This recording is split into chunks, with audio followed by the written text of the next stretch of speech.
Hello, yes, PSR speaking. Ah, Mr. Tungsten. Hi.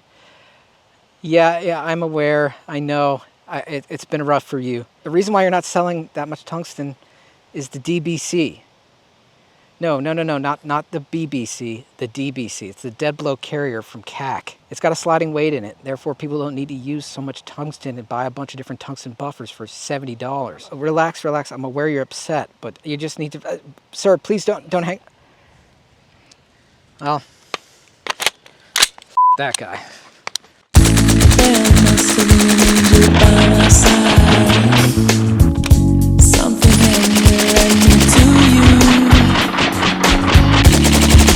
Look at the sky, it's the power of love. There must be an angel by my side. Someone heavenly came down from above. He led me to you. He led me to you.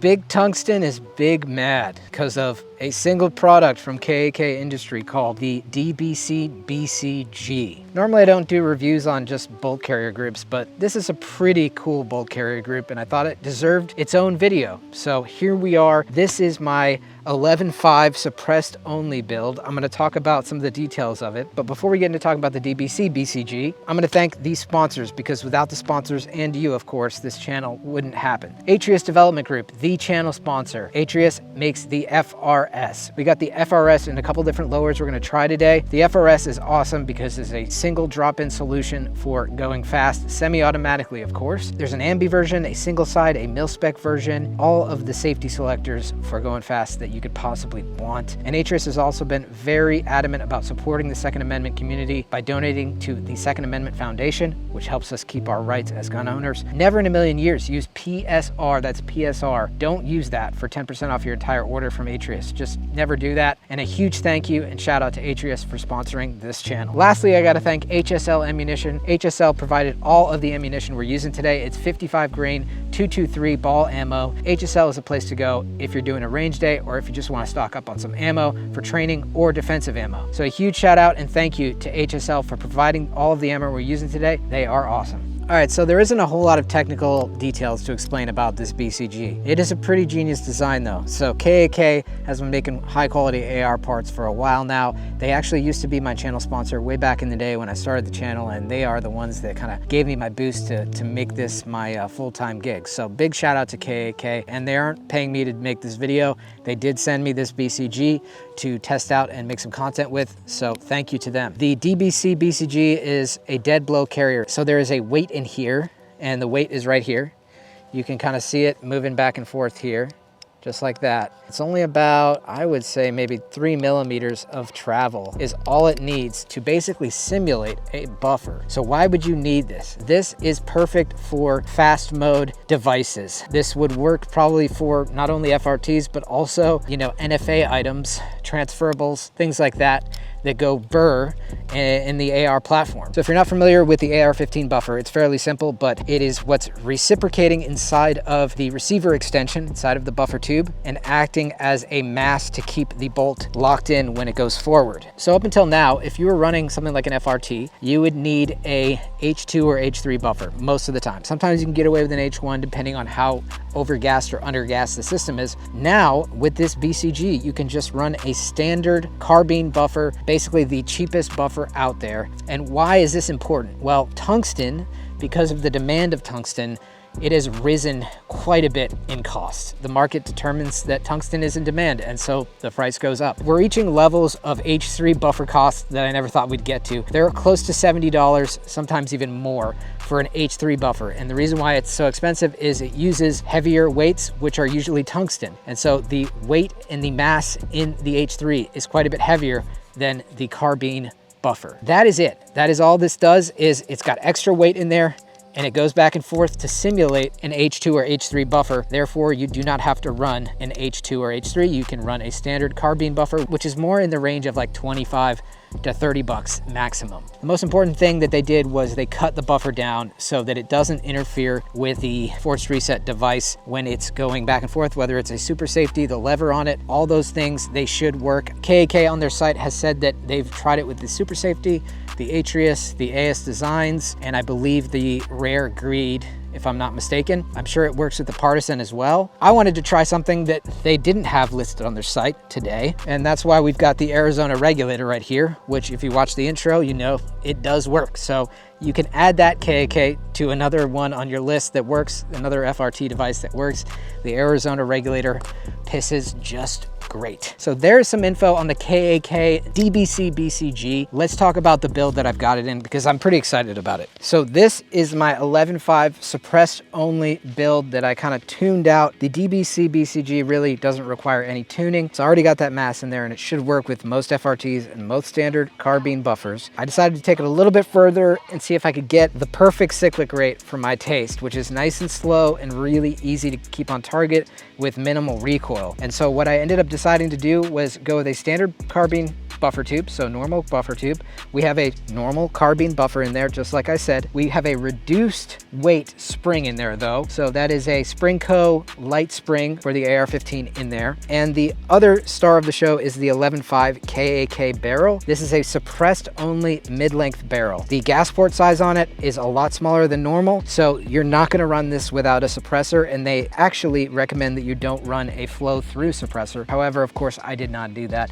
because I like to break the rules sometimes. This is the SIG Hexium 556 suppressor. I think this is one of the most underrated suppressors on the market. Obviously, it's from a big company like SIG, but SIG did an awesome job with the suppressor. This has so much flow to it that oftentimes I'll put it on guns and the cyclic rate from suppressed to unsuppressed won't change that much at all. Some of the highest flow rate I've ever tried, which really makes the shooting experience not only less gassy, but less recoil, it's less bouncy, it's less jumpy. And I found that whenever I put this can on any gun, it just shoots extremely smooth. And the sound performance is excellent. Kind of shocking to see how much flow this can has and how quiet it is. It might not be the quietest can I own, but it's certainly up there in terms of sound. It is a great suppressor all around. For a rail, I decided to go with the KAK rail. I purchased this on my own. This is an 11-inch rail, I believe. Fits real nice with this whole setup. For a upper and lower receiver, we went with my good friend's Bad Attitude department. Bad Attitude makes these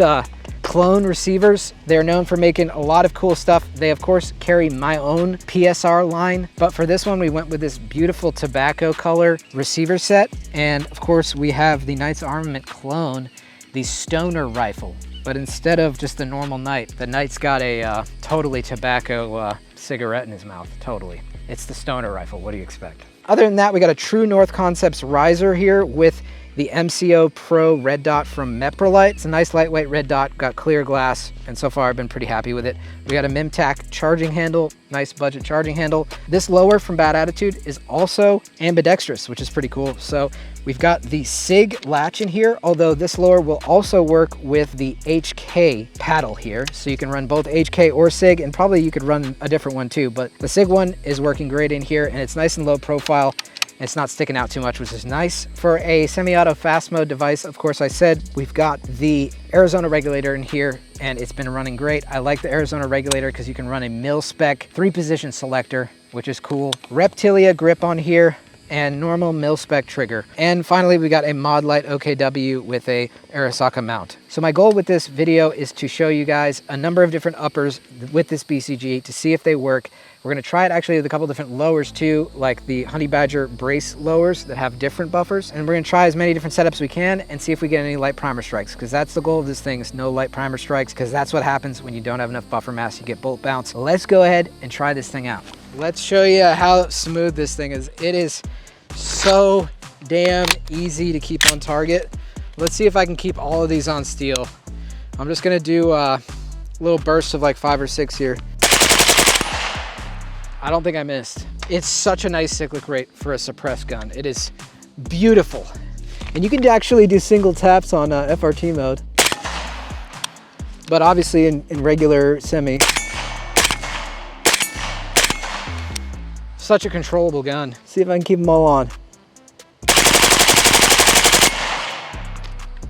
And we're out. This combination, it took a little bit of experimenting, but the Hexium 5.56 with the lightened Springco spring and the DBC, just a perfect combo. And the mid-length suppressed only barrel from KAK. Perfect setup. Mwah. Just so there's full transparency, normal carbine buffer. So this is probably one of the more overgassed guns that I own. It's just a normal Spikes tactical lower, normal carbine buffer tube, carbine spring, carbine buffer. This CMMG zeroed 5.56 suppressor is a traditional suppressor, no flow through. It is a very inexpensive suppressor, so good on CMMG. However, it's got a lot of back pressure, and this 11.5 Roscoe, it's a Husky barrel, and it's got a pretty big gas port size. This is really taking the DBC and putting it to the test, because this is one of the most, if not the most overgassed setup that I own. So let's try this thing. You can already see, dude, the punch on that is way different than the last gun. This may be either a party or not a party. We'll see if it's too much gas. Oh, we may have gotten a light primer. And yes, light primer strike. Slightly unfortunate. However, we are, like I said, we're stressing this BCG to the limits. You probably need an A5 tube, like an A5 length tube and an A5 buffer. The DBC would probably work fine, even with just like the H1 setup with an A5. But for whatever reason in this thing, it's not one to run. All right, just for the shits and giggles, let's try the Stoner lower. This has that lightened spring in it, so I think it actually probably might make it worse. It is way overgassed. Let's see if it'll run. Hey, it did run. Let's just confirm with another mag. Oh, another light primer strike. When you know it's really bad in terms of just like the system not working correctly, when you have like a regular carbine buffer and no DBC, you'll just get one round. You won't get multiple. So at least it's almost getting there.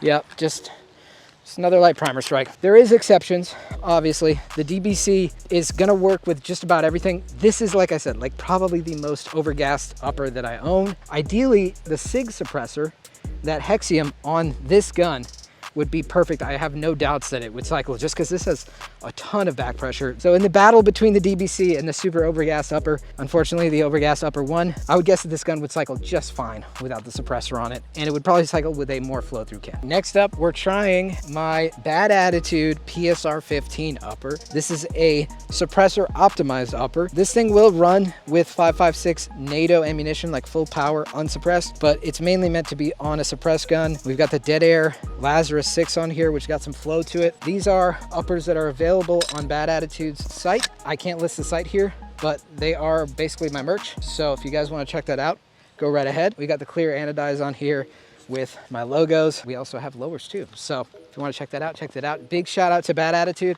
Let's take the rest of this mag that we didn't finish. Normal carbine buffer in here. We got the Atrius FRS mil spec. Dude, we gotta do another of that. Let's go full piss mode. Woo! Super smooth. That shoots great. I wouldn't say it's quite as slow on the cyclic rate as my Stoner rifle with the Hexium on it.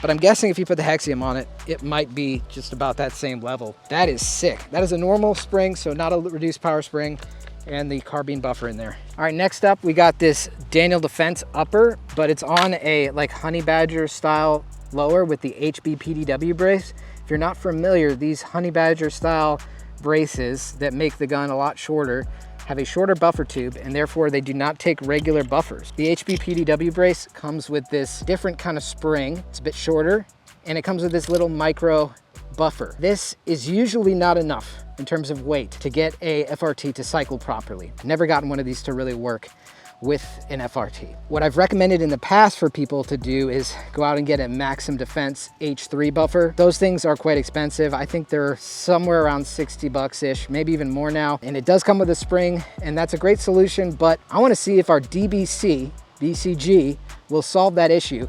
Because if you have one of these BCGs and you have like a Honey Badger style gun, that BCG might be better in the end than buying a bunch of different buffers that you gotta tune with this PDW brace. So let's try it. I've noticed this upper is a little gassy, so she's ejecting at about 2 o'clock. Let's see if she'll piss. Full mag. Shee!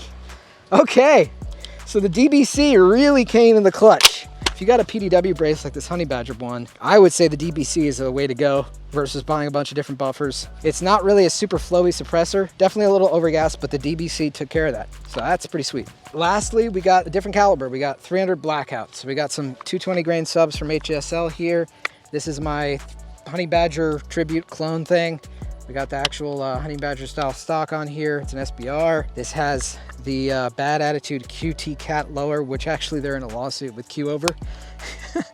I think it's an excellent parody of the Q logo. And anyone who says otherwise is just mad. I think Q did send Bad Attitude a cease and desist. Bad Attitude actually countersued them, saying that it falls within parody, which I would say it does. It says, not friendly, do not pet. And it's a little cat. Gotta love that, guys, come on. As far as the setup on here, we just put the same exact buffer that we had in the Daniel Defense lower, exactly what comes standard with these kind of stocks and braces. Other than that, it's completely standard outside of the DBC. We got the Sahara 300 from Ridgeback Defense. I haven't put a lot of time on this can, but it is super light. It's a titanium suppressor, so kind of meant for those 220 grain subs. Let's see how quiet it is.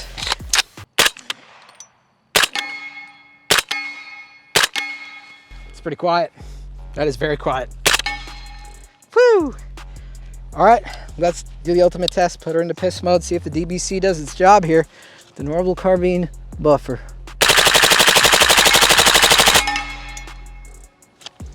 I think that's a go. Perfect cyclic rate too.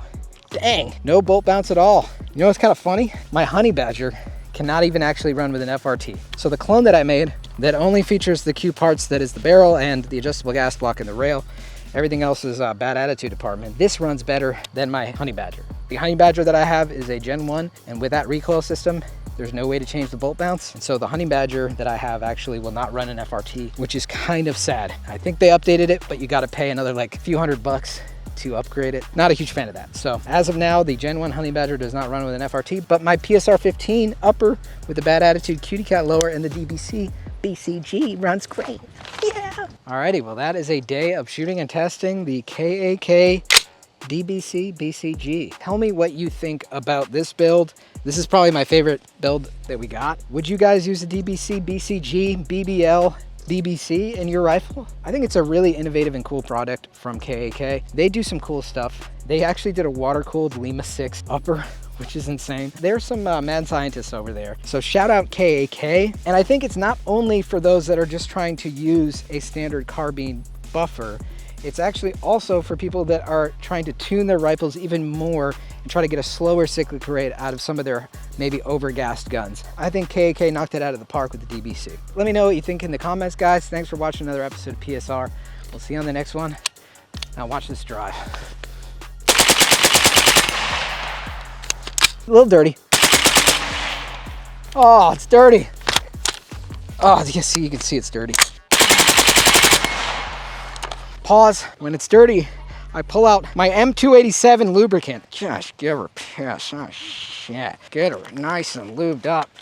Oh, yeah. That'll be it. Thanks for watching another episode.